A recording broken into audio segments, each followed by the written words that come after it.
launching dalam konteks untuk bersama dengan PHRI ya, dalam konteks menyiapkan Ginus di hotel-hotel.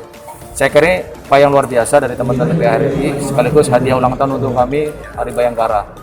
Mudah-mudahan dengan demikian masyarakat yakin bahwa di hotel pun aman dari COVID, sehingga tingkat hunian hotel makin baik, pariwisata makin baik, sehingga Sumsel ini juga ekonominya makin maju. Sementara di Palembang kita juga sudah punya 5 rumah sakit Polri ya, rumah sakit Polda Sumsel ini.